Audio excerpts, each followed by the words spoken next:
कि आप समर्थन वापस ले लीजिए यहाँ से। उसको कुछ समझ है, खुद कहाँ है जानते हैं। इन लोगों का जो स्टेटमेंट होता है उसका हम नोटिस लेते हैं। एक घटना घटी थी, आपको याद नहीं है, जो बेचारे की मृत्यु हो गई थी, क्या हुआ था उसमें, जो हम लोगों ने कहा कि ठीक है सीबीआई इसको देखेगा, क्या बोलते रहता था। इन लोग की बात पर ध्यान देने की बात है, हम तो नहीं देखते हैं। हम तो ये लोग क्या बोलता है उस पर हम नोटिस ही नहीं लेते।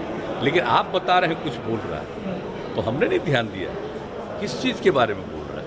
वो पॉपुलेशन पॉलिसी पे जो आपने बात कही थी, इससे शिवसेना नाराज है। हम पॉपुलेशन पॉलिसी पर जो बात की है पिछली बार आप लोग पूछ रहे थे, हमने तो आपको बताया कि जान लीजिए कि इसके लिए क्या करना चाहिए जो सबसे इफेक्टिव है।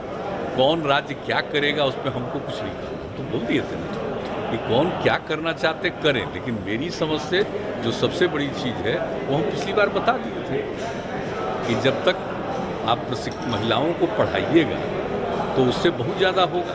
और हमने पूरी कहानी आपको बता दी, जो पूरे देश का सर्वे हुआ था, बिहार का सर्वे हुआ था।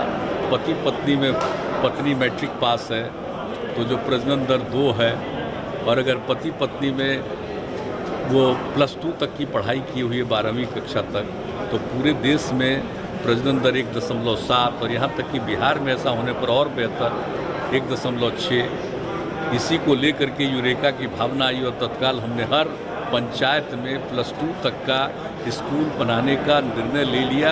ज़्यादातर हो चुका है और कुछ जगह पर ज़मीन नहीं मिल रही थी तो वहाँ के मिडिल स्कूल को ही हम लोगों ने बनवा दिया आगे, और बाकी जो 2 है 11वां और 12वां का उसका भी काम हो रहा है। और उसके चलते प्रजनन दर हमारा 4 था, वो घट करके 3 पर पहुँचा है।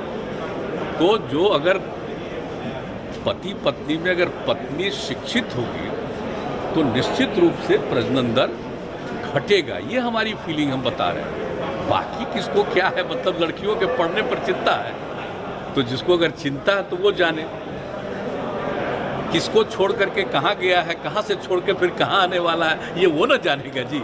हम लोगों की बात करते हैं, हम लोगों को इन सब लोगों से कोई मतलब नहीं, और हम लोग बिला वजह किसी पर कुछ बोलते नहीं। अभी आप पूछ रहे तो हम बता दें, हम लोगों का अपना अपना विचार है, करता रहे, हमको क्या मतलब। दिल्ली बॉर्डर पर किसान पिछले नवंबर से लगातार प्रदर्शन कर दिल्ली बॉर्डर नज़दीक किसान, हजारों किसान कृषि विधेयक, कृषि कानून को वापस लेने के मुद्दे को लेकर लगातार प्रदर्शन कर रहे हैं, अपना प्रोटेस्ट कर रहे हैं। तो कोरोना का सेकेंड वेव रहा, ठंड रहा, जितने सैकड़ों किसान मारे गए, उसमें बढ़ गए। तो मुझे ये कहना है कि इतना सेंसिटिव इशू को आप एक नेशनल इशू एक तरह से है, तो आपका क्या विचार है कि ये डेडलॉक कम से कम ख़त्म होना चाहिए, ताकि ये किसान का भी बात है, एक मानवीय संवेदना भी है, जो किसान की बात है, बीच कुछ रास्ता निकलना चाहिए। और आप खुद कृषि मंत्री रह चुके हैं केंद्र में, आप थोड़ा बेहतर उसको समझ करके, और क्या आपका सलाह है कैसे इसको समस्या का निपटारा किया जाए, जो आप बताएं उसके बाद। देखिए, ये पर्टिकुलर कुछ राज्यों की बात है जहाँ सबसे पहले ये काम शुरू हुआ, उत्पादकता भी बढ़ी थी और वहाँ से लोगों का खरीदा जाता था अनाज। तो वो उन सब इलाकों में जो नई पॉलिसी बनी है, नई कानून बने, तो उसको लेकर के उन लोगों का विरोध है।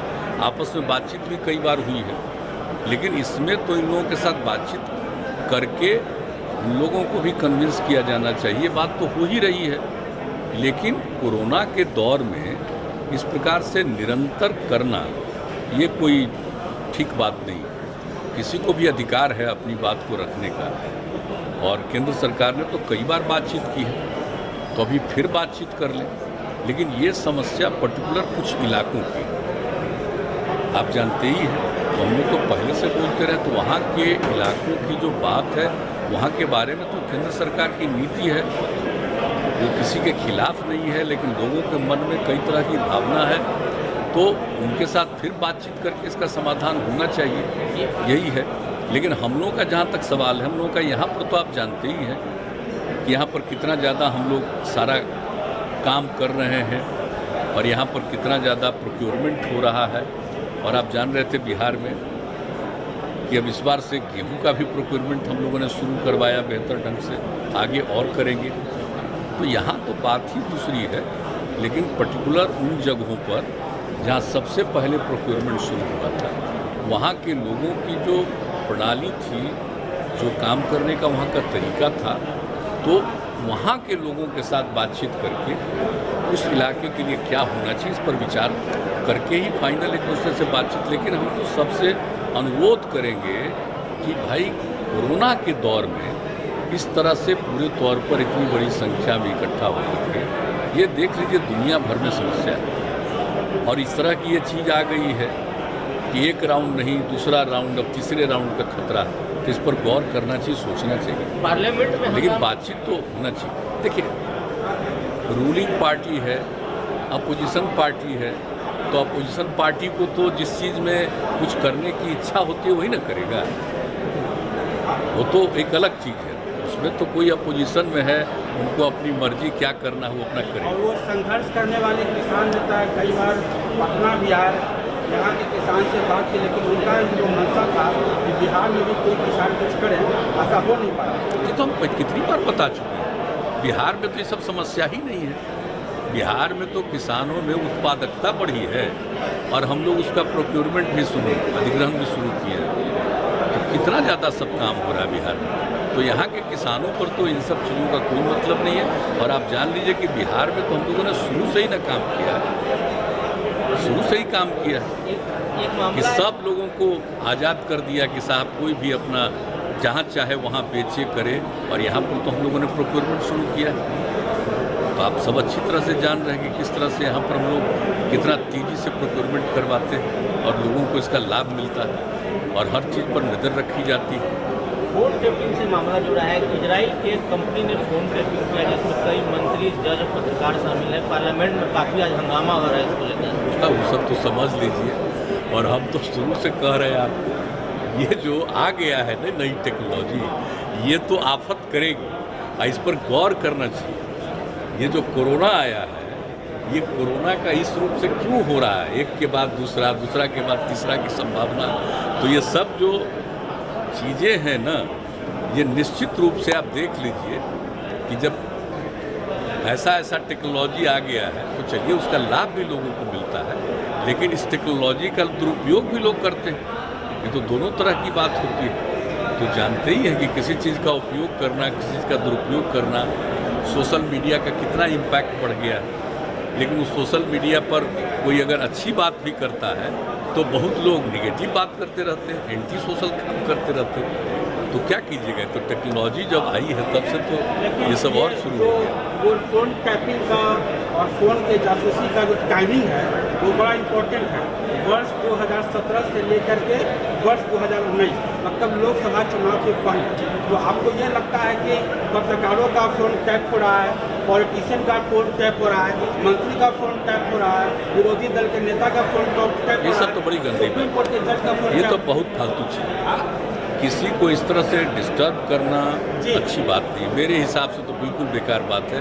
और ये जो नई टेक्नोलॉजी सब आ करके इसका जो दुरुपयोग हो रहा है, और किस तरह से इसका बुरा असर भी पड़ रहा है, कई जगह लोगों को परेशानी होती है, काम करना चाहते हैं उसमें बाधा आती है, कई तरह की बात होती है। अगर कोई निगेटिव और गलत काम करे तो शुरू से ही तो उस पर कार्रवाई करने के लिए प्रावधान होता ही है।